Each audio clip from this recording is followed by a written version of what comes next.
Mais d'abord, Philippe, on le sait, dès aujourd'hui, les voyages non essentiels peuvent reprendre, mais attention, ils restent déconseillés.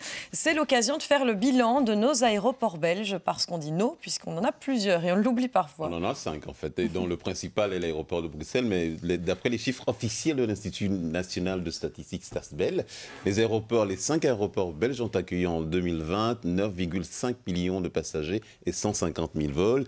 On a l'impression que c'est beaucoup, mais par rapport à 2019, c'est une chute drastique au niveau passager. C'est une chute de 73% au niveau passager, et au niveau des vols, c'est une chute de 53%. Et donc l'année a été une mauvaise année pour les aéroports belges. Ouais, et c'est à Bruxelles que la catastrophe est la pire alors. Ah oui, c'est à Bruxelles, parce qu'en fait, en 2019, l'aéroport de Bruxelles a accueilli plus de 26 millions de passagers, mais en 2020, c'est 6,7 millions de passagers, donc ça fait une chute de 74%, et au niveau financier, ça s'est répercuté dans les chiffres, c'est-à-dire que le président de l'aéroport de Bruxelles, Marc de Schemaker, qui n'est autre que l'ancien patron de la SNCB, que j'ai eu vendredi, me disait qu'en fait, l'aéroport allait terminer 2020 avec une perte de 150 millions d'euros, alors qu'il était un bénéficiaire depuis plusieurs années maintenant. Et alors, comment l'aéroport gère cette situation, Philippe ?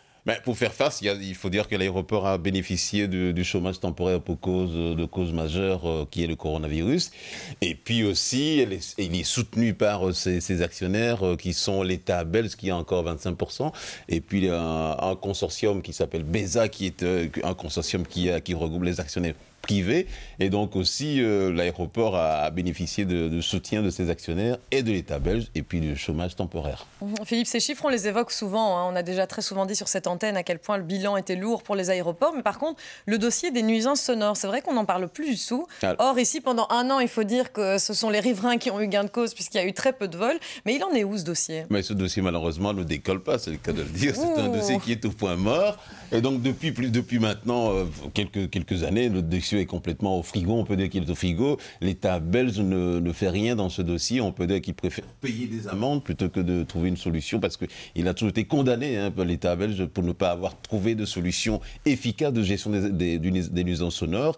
Et donc aujourd'hui, ce sont des millions d'amendes que l'État belge a dû payer aux associations et aux riverains. Mais malgré le fait qu'il y ait moins d'avions, il y a presque plus d'avions l'année dernière, il y a moins de nuisances sonores fatalement. Donc paradoxalement, il y a moins d'avions, mais les riverains sont toujours au taquet. Oui, parce que ça va reprendre. Ça va reprendre, mais ce serait plutôt l'occasion de préparer une solution quand la reprise va arriver, plutôt que d'attendre que les nuisances. Mais il y a eu forcément moins d'infractions sonores. Il y a moins d'infractions, il y a moins d'avions forcément, donc il y a eu moins d'infractions dans le ciel belge, en tout cas au niveau de l'aéroport de Bruxelles National.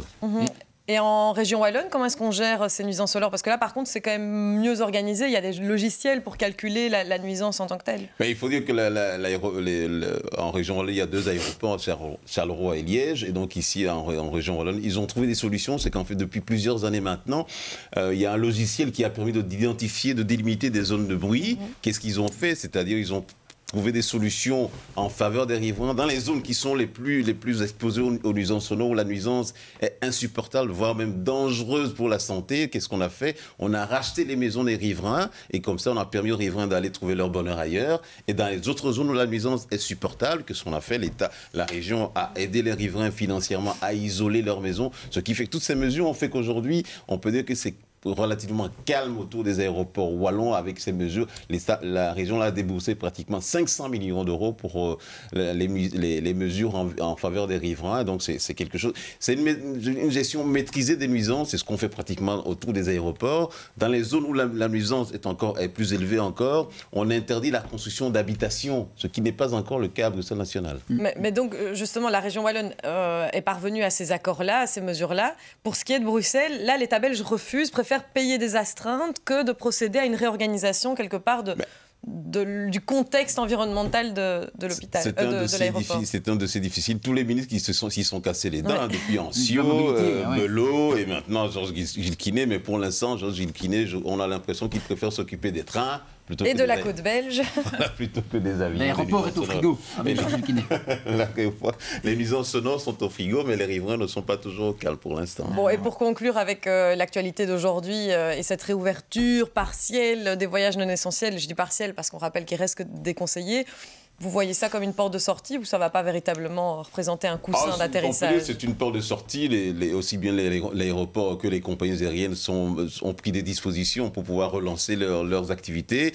Mais à partir du moment, même si c'est autorisé, les voyages non essentiels, les gens ne vont pas revenir tout de suite, hein, parce que bon, il y a la vaccination qui est toujours en mode temporaire, en mode doucement, lentement, qui s'accélère tout doucement. Donc le retour des touristes dans les aéroports, c'est pas pour demain. On est toujours à 6% de la population belge vaccinée. On rappelle que pour juin, on devrait être à 70%. On va devoir connaître un petit coup d'accélérateur. Merci beaucoup, Philippe. Et donc, on rappelle que les chiffres pour les bilans des 5 aéroports belges sont tombés et vous les relayez ce matin pour nous. Merci beaucoup.